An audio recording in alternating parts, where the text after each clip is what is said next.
Welcome to Episode 5. Get ready for this exciting jam-packed episode on toxins and autoimmune disease. You will learn about the unique autoimmune diseases which are being caused due to toxicity and learn about the cases of the people that have turned their conditions around.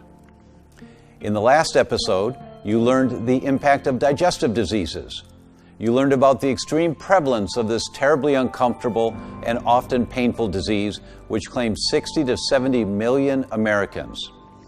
Sadly, these diseases result in 21 million hospitalizations each year and 245,000 deaths. It devastates families, costing over $141 billion each year in the U.S. alone. You learned about the connection of autoimmune disease with gluten sensitivity. You also found the ways to test and see if your digestive system is healthy or not. You learned the steps for treating the digestive diseases. You also got the privilege of hearing the amazing success studies of patients getting healed from digestive diseases. You've also learned about the critical importance of hydrochloric acid and how essential it is for good digestion. And finally, the question we all want to know the answer to, what to eat for a healthy gut. You learned it all in that powerful episode. In this episode, you're about to learn that you and I live in the horrifying reality today that toxins exist everywhere in our world. You're going to find out about the specific toxins that are in our food so you can take simple steps to avoid these autoimmune triggers. You're going to see that what's truly going on with the fire retardant issue. Episode 5 also makes a clear analysis of heavy metals and their impact on the body. Other exciting truths you're about to uncover are the unexpected mold problem, the problem with plastic, with BPA, the chemical that softens plastics, and the hidden trap BSA, and the actual data on electromagnetic frequency exposures.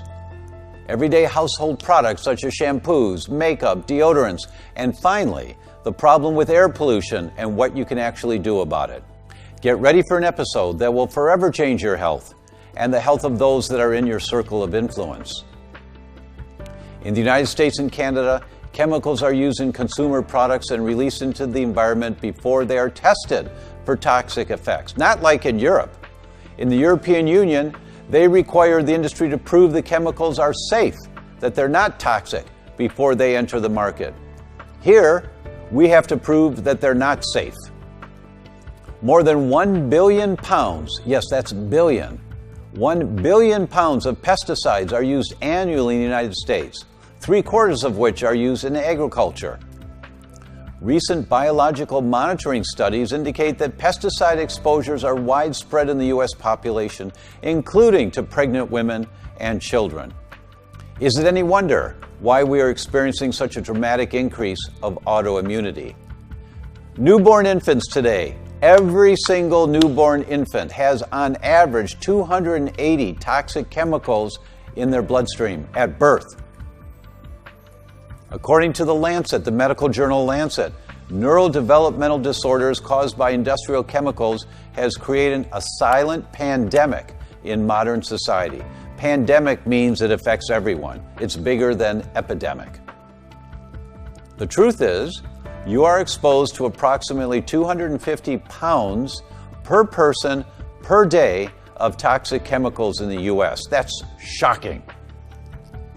Unfortunately, under the EPA Inventory Update Reporting Program, the chemical manufacturing industry estimated that approximately 27 trillion pounds of chemicals were produced in or imported into the U.S. per year in the early part of this decade, which is the equivalent of approximately 74 billion pounds per day. Per day. That's 250 pounds per person per day. And it does not include fuels, pesticides, pharmaceuticals, or food products. Many of these chemicals are in the environment, and some affect the health of our children. This is very alarming because according to Dr. Jeffrey Bland, the human cell takes these signals from the environment and turns them into biology. What does that mean? It changes the shape of our cells. This is the reason why the rates of autoimmune diseases have skyrocketed in the last few decades. Our genes have not changed in that time. What has changed? The environment has changed. While the global population is increasing at a rate of less than 1% per year, the use of chemicals in our environment has increased by 3% per year. From the year 2000 to the year 2024, there will be a doubling of the chemicals that we have produced and used on our planet. In the U.S. alone, we're importing and producing 74 billion pounds a day. Think about that for a minute. That means that every day we are saturating our air, our water, our soil, and our food with tens of thousands of chemicals. We have to breathe the air, we have to drink the water, and we have to eat the food. In every breath, every drink, and every bite, we're bombarding ourselves with chemicals. This is why your immune system is so active. The immune system is a network of cells that interact with the environment. If our environment is now changed, why are we surprised that our interaction with the environment has changed? What if our autoimmune disease epidemic is really just an adaptation to a new environment? You know, in my 25 years of practice, I think the most concerning environmental trigger, and the one that I think all of us in our field see on the increase, is exposure to environmental chemicals and heavy metals. And, you know, I've been at many conferences in the last year. All the doctors are saying the same thing. You know, it's just was bad 20 years ago, but the levels of environmental toxins in our patients now are just reaching amounts that we couldn't have even comprehended 20 years ago. It's just becoming more and more and more of a problem. And, you know, it used to be in the good old days, there was a reason for it. Like, my first toxic patient was Brian. He was a welder for the Navy, built submarines. Made sense. He was around these metals his whole life. Mm-hmm. I had an older gentleman in his 70s. He was an old school newspaper man, but he actually handled lead type. So he was very lead toxic because he was touching lead for a lot of his younger years in the newspaper industry. So it used to be in the good old days, 25 years ago, we knew why someone was toxic. It made sense, and there were certain toxic patients. Now, we could see a toxic patient that's 15 years old that's living in a pristine community in Colorado and has never touched a chemical or heavy metal. I think the environment has become more dangerous than we understand. It's the amount of chemicals from our bad habits of breathing and eating and wanting to drink water that builds up in our bodies. Now, the levels of chemical toxicants in our bodies is so much greater now than it was. And many docs are now coming to me for training in this because they're finding their methods that previously worked great for patients are no longer working. And so many of actually all of the chronic debilitating illnesses that are in epidemic proportions now are all directly related to the buildup of environmental toxicants in our body. The Centers for Disease Control is now doing an ongoing trial for, it's the national report. They're now at the 4th national report. It's on the CDC website, looking at toxicants in the average U.S. resident. They've tested for 246 chemical toxicants and heavy metals. 108 are found in everybody. In everyone? In everyone. 108 toxic chemicals that are and not heavy metals that never were on the planet 1,000 years ago. Oh, never on the planet. Many of them more than 50 or 70 years ago. Right. I am a researcher, and since all my life, in 30 years, I dedicated my studies to the effects of pollutions on health, and especially in the last 20 years, about the effects of GMOs, the agricultural edible GMOs, so mostly soya and corn, Roundup Ready soya and corn filled with Roundup, on human health, and especially also on human cells. Soy and corn. Soy and corn. Mm-hmm. Roundup Ready soy and corn. Mm-hmm. They are known as sponges for Roundup, you know. Mm-hmm. And also I studied the BT corn, which is filled with a new insecticide, newly mutated insecticide that it produced by itself. So BT corn, it's a type of corn. It's a GM corn made and transformed genetically to produce its own insecticide inside the cells, inside the grains. And I dedicated that, my work to that, in order to study the long-term effects on mammal health and to study the effects of the toxins on human cells. First, we have found that on embryonic cells as well as in mammals, Roundup, which is a major pesticide of the world, is a lot more toxic, 1,000 times more toxic than glyphosate alone. And so that there was a fraud in the declaration of the active ingredients. They are hidden poisons in Roundup, which are in fact some petroleum distillate residues burned, oxidized a lot, and that will irritate any kind of membrane in the cells, like the gut membrane, but also the kidney epithelium, and that will allow the penetration of the pollutants inside the body. Excuse me, you're saying that Roundup, which most people have in their garage, that they spray to kill weeds on the driveway or around the house, that there are chemicals in Roundup more than just the glyphosate that we all hear about. There are other chemicals that also are toxic to humans? It was a fraud from Monsanto to declare that, in fact, glyphosate was the only active ingredient in Roundup. They are hiding, they are considered as inert and confidential. The petroleum distillate residues oxidize a lot, which are corrosive detergents, and they are hidden in any pesticide. But Roundup is the major one in the world. And the relationship with GMOs is very simple, because 80% of edible GMOs are designed and modified artificially in order to be able to keep Roundup inside. So that's the mechanism of why we're doing GMOs, is that the GMO plants are designed to be able to resist the Roundup chemicals that are sprayed on the fields, so that spraying it on the fields will kill the weeds and allow this plant, this modified plant, to grow. The Roundup is the major pesticide in the world, and 80% of edible GMOs have been artificially modified in their hereditary patrimony in order to be able to absorb Roundup without dying. And this is why I never say resistant to Roundup, because they do collaborate with the pesticide in order to be filled with it. I say tolerant to Roundup, and Monsanto says the same. He says the Roundup Ready tolerant soya. So that means that they tolerate. You know, mercury is fairly common, believe it or not, even in careful individuals. I had a patient with Hashimoto thyroiditis, was attempting to do right by herself by choosing to eat lots of fish. Of course, you can't blame her, right? I mean, that's a smart thing. But she happened to be choosing sea bass. And as we know, sea bass is loaded with mercury, unfortunately, among other compounds. And so she had very high levels of blood mercury. So in her case, that was definitely a piece of the puzzle. I think that the organotoxins, so the plasticizers, pesticides, herbicides, food, things on our food, I think those are really bad actors. We just can't underestimate their impact on disease. And they might be a little bit more wily for us to really figure out. One of the other toxins that may come around is not something we breathe in or touch or feel.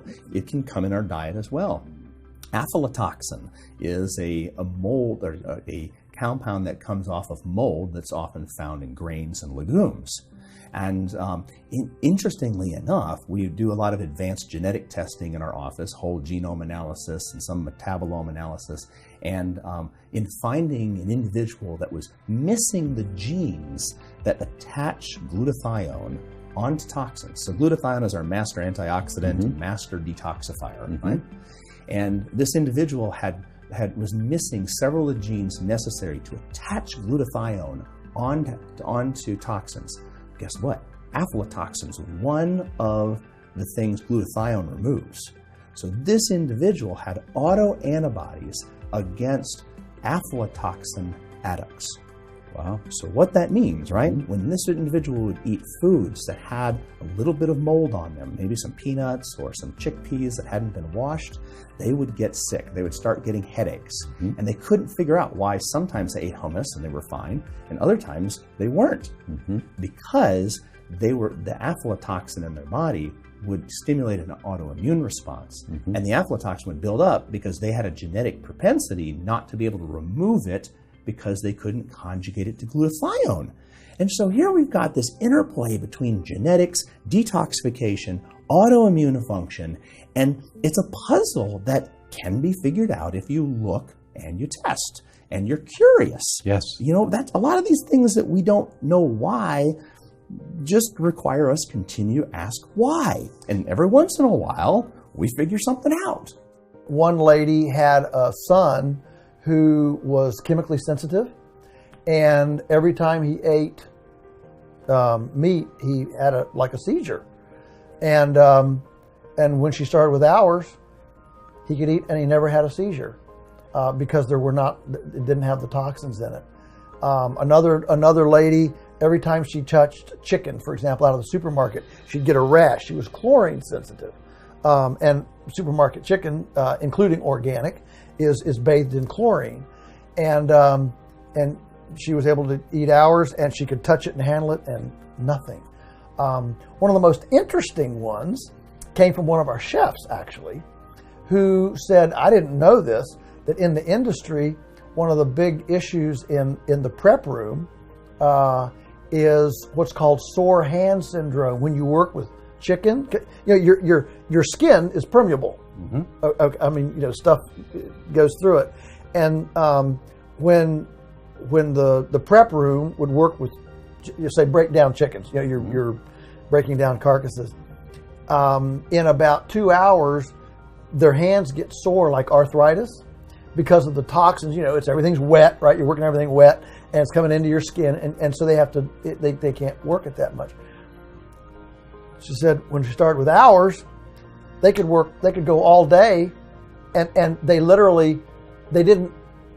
didn't take a break on time because they were used to taking a break when their hands started feeling sore, and they forgot to take a break because their hands didn't get sore. What's going on? Well, because we don't have the toxins.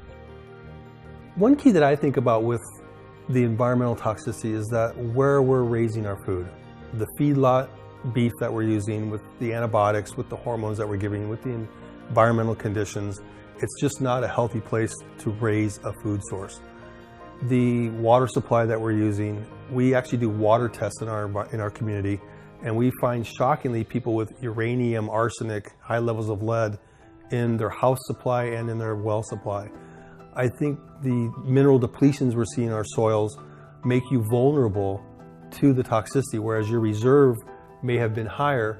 And I think it's almost a bell-shaped curve where there was toxicity in the past because we didn't recognize that you couldn't smoke and change your oil and sit in gasoline, that was dangerous, and spray DDT throughout the neighborhood and have the kids run behind it. And as our future progresses in our bigger cities, with the smog, with the pollution, we find that the ability for the resistance to toxicity is much lower. The colored sheets that we're bathing our kids in at night with all the dyes and all the flame retardants, they're all hormone disruptors. And a hormone disruptor is a chemical that alters the function of a hormone pathway in your body. And for me, when I hear hormone disruptor, I hear autoimmune instigator. I really think that those systems go hand in hand and that they can drive each other. So you mentioned about flame retardant chemicals in children's clothing. What kind of clothing should our parents be getting for our kids?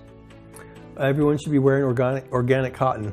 It's not possible for everybody at every moment, but the things that you spend hours and hours in, like your bedding, that's the one thing that probably makes the most sense to spend money on for your kids. In the Netherlands, we have a big problem now with one metal called chromium-6.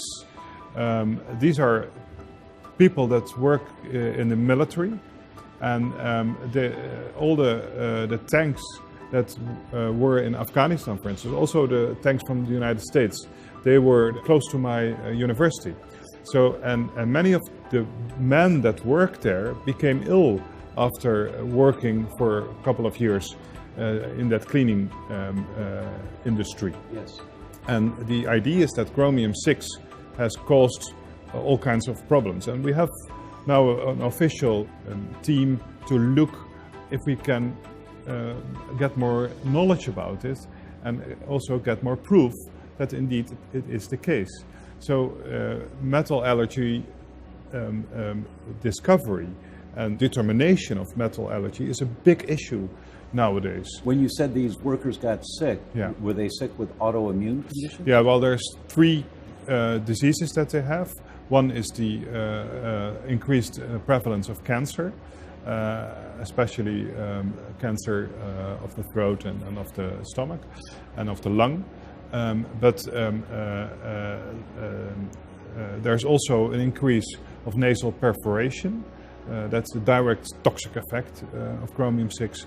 And the discussions are especially about those patients who developed an allergy to chromium-6.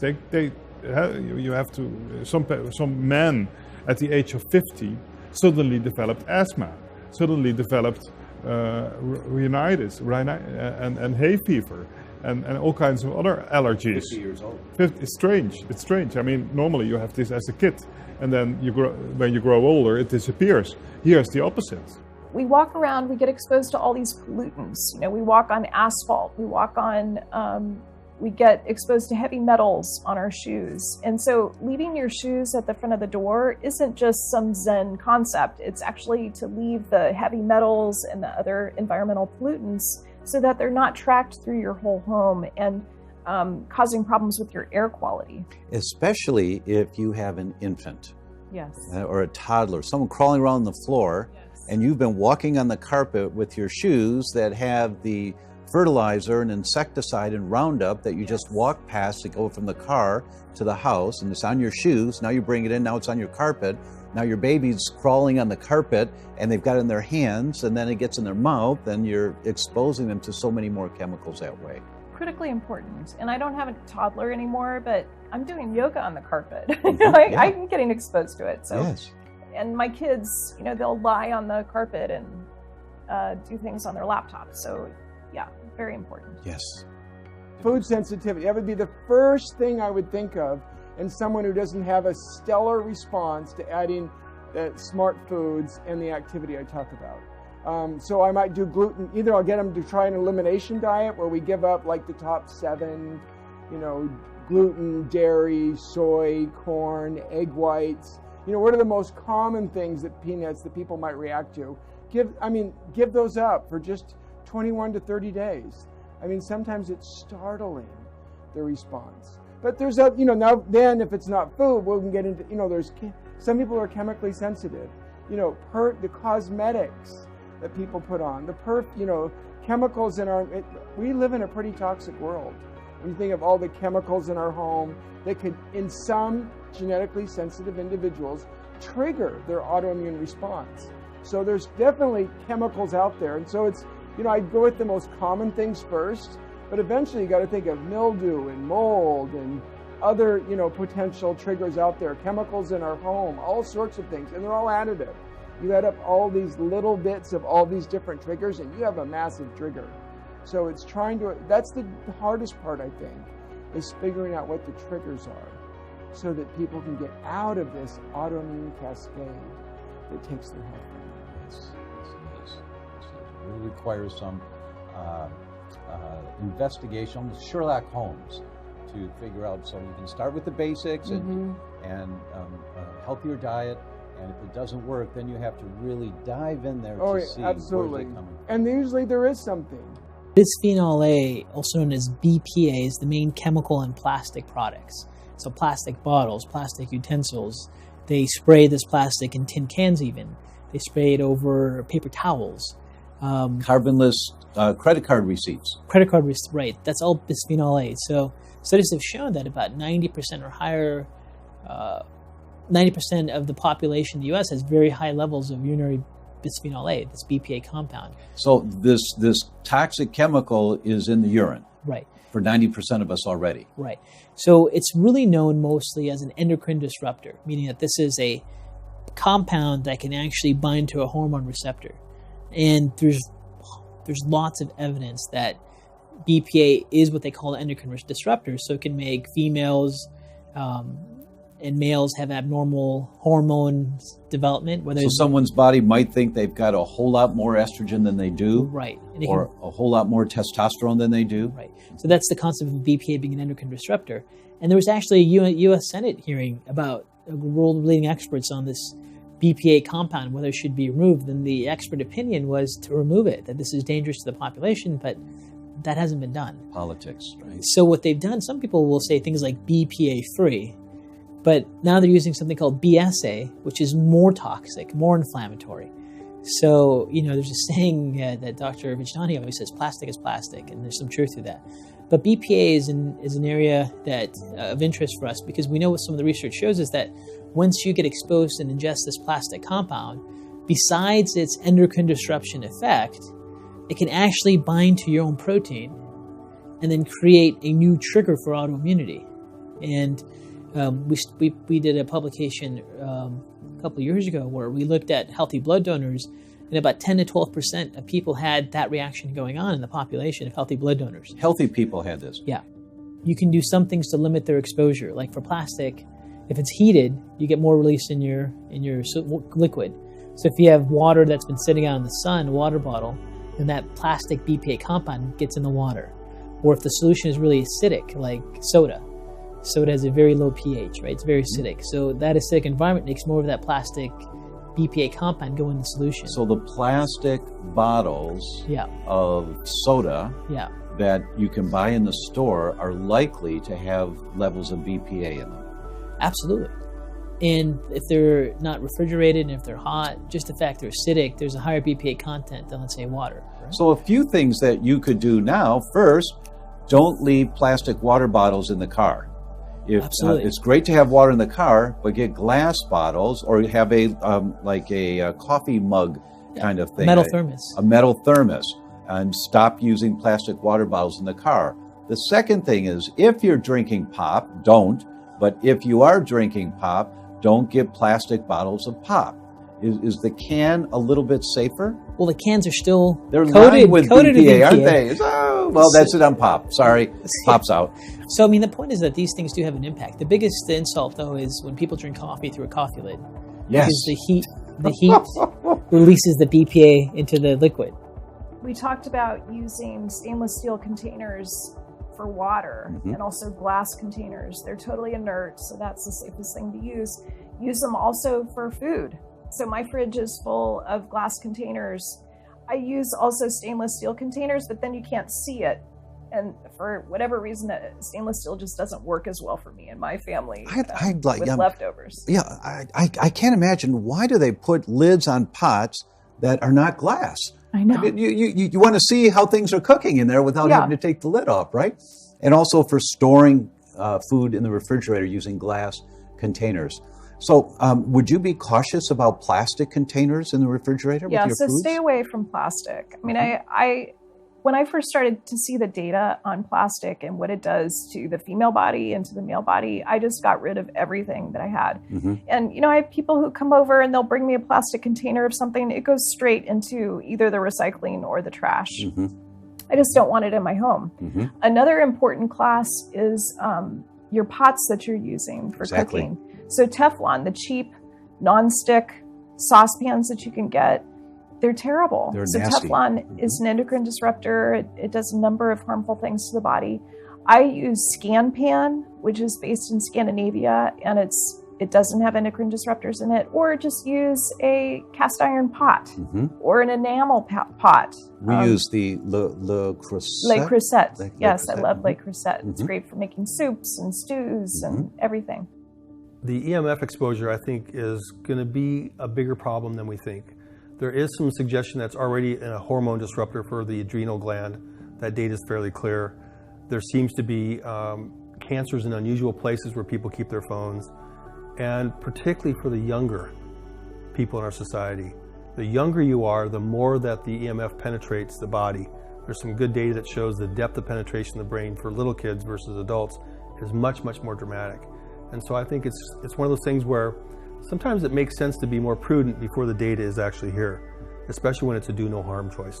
And I really think that as time goes on, we're going to find that there are things we're doing that we probably shouldn't have been doing. So I fully agree. So as a parent, one of the things they could do is just demand that their children are using cords with the phones. Not a Bluetooth, because then you're putting a battery next to your brain anyway, but using a cord that plugs into the phone and they're talking on a headset. Yes, that's what I do. That's what I do also. I think that's the smart way to go. Yeah.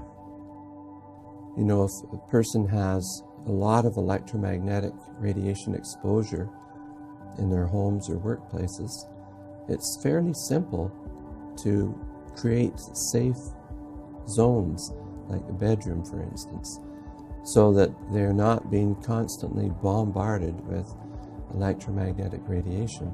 So removing electromagnetic radiation is a fairly simple thing to do and profound. May I ask you about that? Sure. People think, oh, I don't have any electromagnetic radiation, and it's really easy to run a test to see if you're being exposed to electromagnetic radiation when you're out in the world. All you have to do is turn on your smartphone and then try to connect to a wireless. Right. And look at how many wireless networks are within range of your smartphone. That means that electromagnetics is in your aura, in your presence. Absolutely. You know, all our computers are cable, so we do not have wireless routers.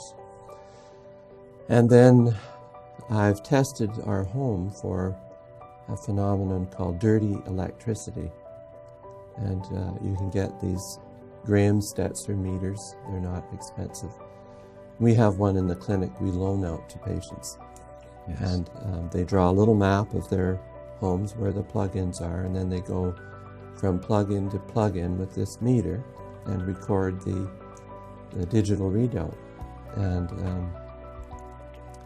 you know, the wiring in a home can act like a large antenna and pull radio frequencies, microwaves out of the air. And you know, if your home is close to you know, a electric generating station or switching station,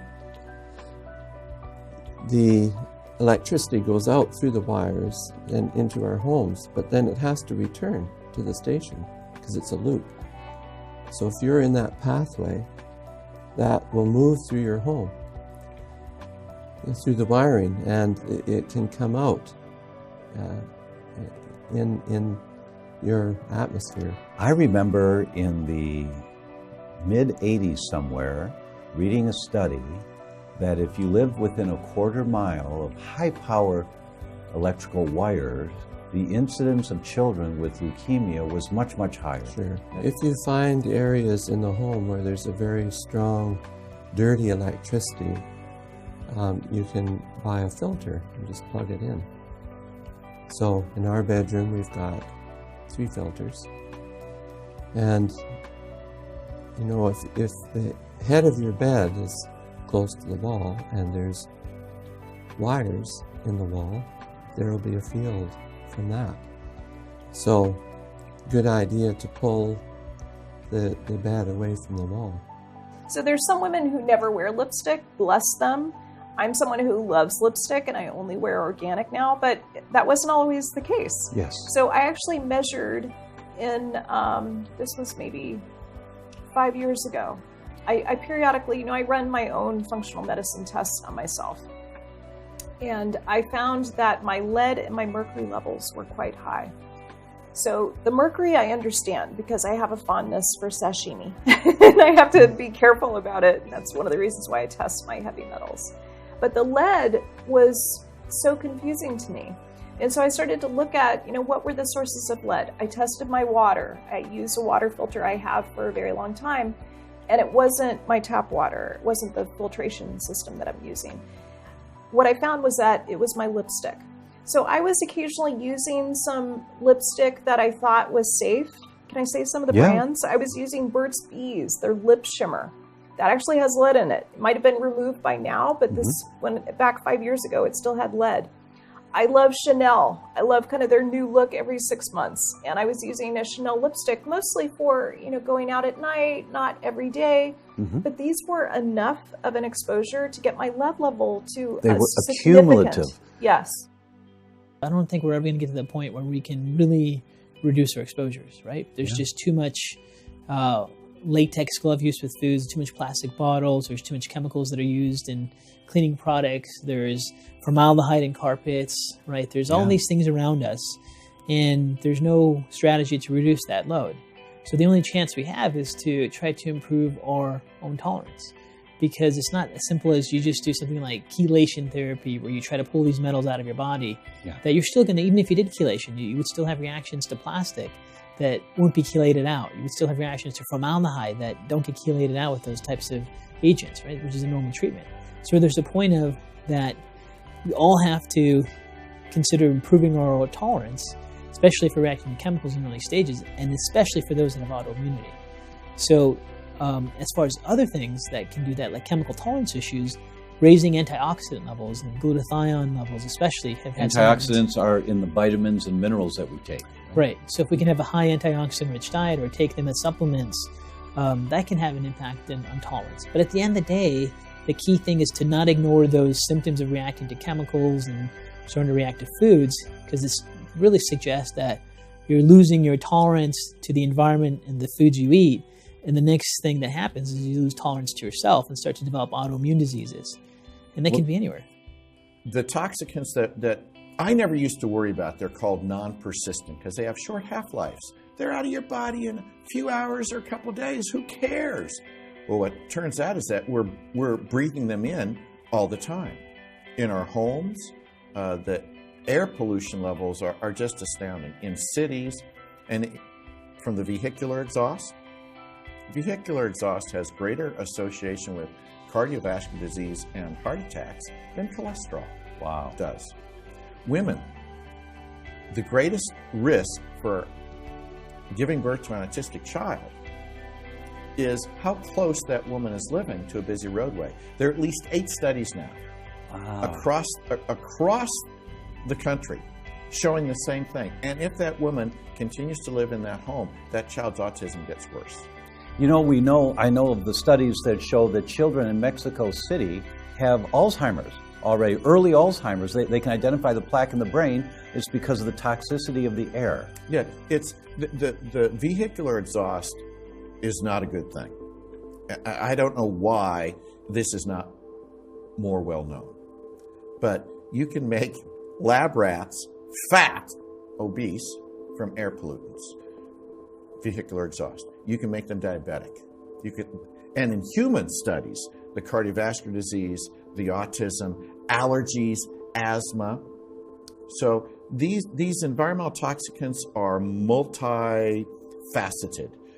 They knock out the immune system. They knock out the mitochondria, so you don't have energy, chronic fatigue. That's the furnace in every cell that generates energy. So you don't have energy, and if you can't take that fuel and burn it for energy, it goes into storage, fat. Yep. So these things from the other, vehicular exhaust, the plasticizers that we get in our air, and as well as our personal care products, the greater the level of phthalates or plasticizers in the urine, the bigger the belt size in males, females, and children. So there's a correlation between the urine phthalates, meaning our body's trying to get rid of this stuff, get it out of there, and their belt size. Correct. Now, these toxicants, they damage the mitochondria, the immune system, and we've known there's been this imbalance in the immunity for a long time. Now it's clearly researched. I can piece it all together for you. These toxicants imbalance the immune system so that you can't fight off virus or bacteria well. So you end up with chronic infections, Lyme's disease, chronic Epstein-Barr, chronic herpes, all these other things. And then, so that's low Th1, high Th2, allergies, which have been in epidemic proportion for the last 40 years or 50 years, and autoimmunity. It's the same imbalance that is found in the host of all the chemical toxicants that the CDC has proven are in all of us. There was an airplane falling on Amsterdam, causing a lot of problems. It was an El Al airplane. And then after the airplane fell on a part of the city, it appeared that there were many patients with autoimmune diseases. They began to, many people they developed autoimmune diseases, and the question was, what was the reason? So they were looking for poisons and for all kinds of toxicities. And then we put forward the hypothesis that it was just the silica coming because the buildings were damaged and there was a lot of silica coming into the atmosphere. That's a mineral, silica? Yes, SeO2. So it's the main component of the Earth crust, actually. And of course, if buildings fall down, then a lot of silica comes in the air. So it was a hypothesis at that time, but some years later, there was an earthquake in Japan, and they actually calculated exactly how many more autoimmune diseases they saw. And they proved actually that it was the silica that was causing this problem. And the same mechanism where when buildings collapse, some of the construction material is in the air, and part of that particulate matter is silica, which people breathe in. Yeah. And for instance, 9/11, probably the same issue. I've seen some of those studies on 9/11 and the amount of autoimmune diseases that people are getting now who were the rescue workers at 9/11. Right. It would be of interest to you to know that the workers who worked in the Ground Zero after the 9/11 destruction of the Twin Towers, after working in the reconstructions of the beautiful buildings, which are now the Ground Zero, many of them developed autoimmune diseases.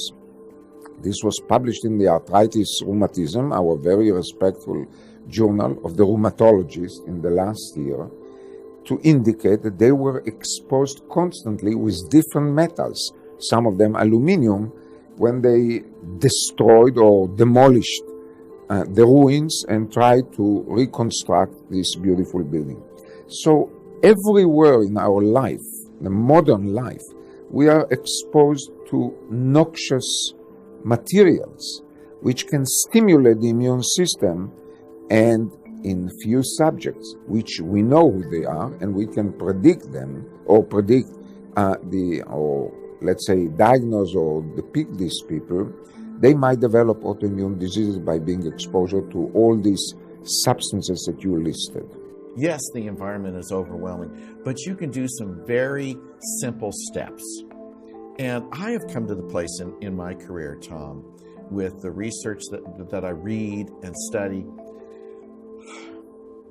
And you probably have not, I doubt you've heard any healthcare provider say this. I think the number one thing people should do to be healthy, even before organic food, is get a high quality air purifier in their home. One that forces the air through a series of HEPA filters and charcoal filters. Just by doing that, dust control in your home, I have the Walters Holy Trinity. Get the furnace vents sucked out. Get the dust sucked out of them, because these environmental toxicants aren't free floating in the air, they're on the dust. Then buy the high quality pleated electrostatic air filters. They cost you $20 a pop. That grabs the dust, doesn't let it get in the vents, and then you get a good high quality air purifier. Usually that's about $1,000. For that $1,000 investment or $1,200 investment or whatever it is, the opportunity is there to knock out the allergies, to prevent a woman having an autistic child, to reduce your risk of heart attack. Yes. You know, that's number one. So the air that we have control over, which is in our home, you have control over the air in your home. That we spend at least half of our time in, because we sleep there. Exactly. Now, there's many steps to go beyond there. Get the carpeting out of the house. Don't wear shoes in the house.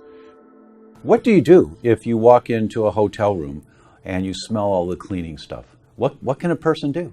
Make a note that next time you ask for a non-toxic room, for a hypoallergenic room, and for the time that you're there, if it's really bad, you move, but they're usually all that bad, and you ask for not to use cleaning things the next time in that room. I don't have people clean my room when I'm in a hotel, actually. That's another thing to do. And to bring in an air filter. There are HEPA air filters in hotels that you can ask for. Yes. Oh, hotels carry HEPA air filters. Oh, what a great idea. Yeah. That's a great little pearl. I'm going to start a run on HEPA filters. HEPA just means it's a very small pore, so it really filters out the fine particles. So you're cleaning the air so that environmental exposure is not as bad for you. Right. If you are a son of a patient with rheumatoid arthritis and you are positive for anti-CCP antibodies or rheumatoid factor antibody, it's possible to have rheumatoid arthritis almost in 50% of the sons or direct family who smokes. So smoking may be a trigger that seems to be yes, correlated but with... it's well correlated. Okay, so that would be an environmental statement. So those family members of someone with rheumatoid arthritis, if they're smokers, they're likely to have elevated antibodies. Yes, and likely to have the disease. And have it, but they may not have symptoms yet. But they will be a very good candidates to have the disease. So that's a clinical disease. Smoking. You wouldn't believe how deleterious smoking is for the immune system. And let me give you just one example how it can induce the immune system to react toward our own organs. When you smoke the proteins in your alveoli, in the lung. You change their conformation, and they are not recognized anymore as our own tissues by the immune system, and the immune system attacks it. There is even a theory that everything starts from smoking or inhaling toxic substances into our lungs, and then the cells are distributed to the different organs to induce one of the 80 different autoimmune diseases. Moreover, it has been found that in smokers, quite often, our therapies, what we call biological therapy, the newly developed anti-missile therapies, they are not effective if you are smoking. So as you can see, all these healthy measurements, vitamin D, also physical activity, by the way, reducing obesity, quitting smoking, and as I mentioned, the vitamin D supplements can slow down the process. So if we detect by our predicting measurements a person who is at risk, definitely we have to recommend him these otherwise healthy measurements to slow down and to reduce the risk of developing an overt disease from these hidden markers of being at risk to develop autoimmune diseases.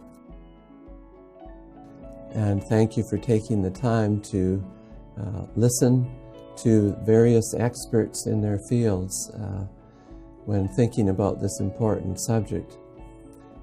The subject that I've been asked to discuss today is how toxicants and a body burden of toxins and the whole subject of detoxification can impact autoimmune disease.